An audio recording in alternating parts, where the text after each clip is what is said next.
The screen fades in on a mist-shrouded forest at dawn. A lone pair of shoes lies abandoned on a leaf-strewn path. Whispering wind through the pines hints at secrets that have stayed buried for 42 long years. Viewers feel the weight of unanswered questions before a single word is spoken. Teresa Peroni was 27 when she vanished. Friends remember her laughter echoing down the hallways of her Selma apartment, and how she lit up local gatherings with animated stories of her dreams. She worked as a school librarian, her gentle smile welcoming every child who stepped through the door. At home, she tended her garden of bright marigolds and eucalyptus, nurturing life with the same care she gave her community. Viewers sense the warmth of a life cut tragically short and connect on a deeply human level. On the night of July 3, 1983, Teresa and her boyfriend, Mark Sanfratello, attended a small party off Illinois River Road. Arguments, fueled by jealousy over an alleged affair, spiraled beneath the starlit canopy.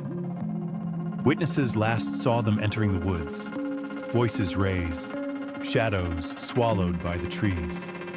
After that, Teresa's presence evaporated into the night air, leaving only questions and unanswered dread. Investigators arrived within hours of the missing person report. They searched the woods with flashlights, interviewed neighbors who heard raised voices, and scoured Teresa's apartment for clues.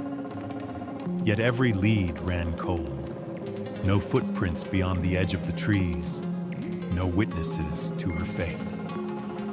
The initial cadaver dogs tracked a faint scent trail, but it vanished beneath fallen leaves. Hope waned as days turned into weeks, then years. Rumors swirled for years, whispers of Teresa hitchhiking out of state, of a drifter passing through Selma, even of a cult ritual deep in Oregon's backcountry. Each tip sounded promising until DNA and timelines unraveled the stories. False confessions emerged, only to be recanted. Every dead end deepened the mystery, leaving her family in a relentless cycle of hope and despair. In 1997, a landowner unearthed a human skull near the same wooded path. Cadaver dogs led detectives back to the spot, but only skeletal fragments remained.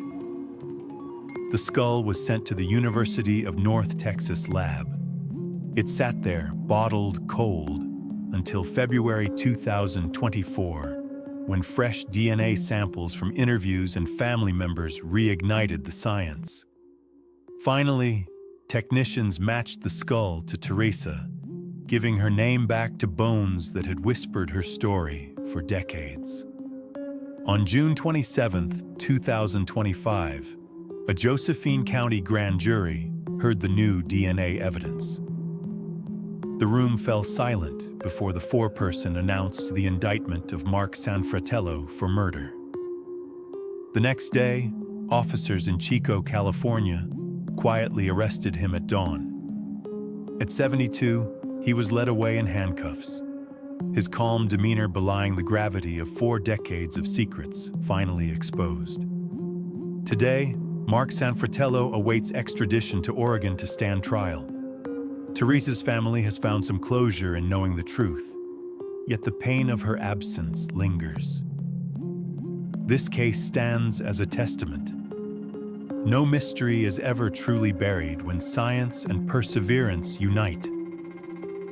In the hush of those woods, her story finally echoes clear.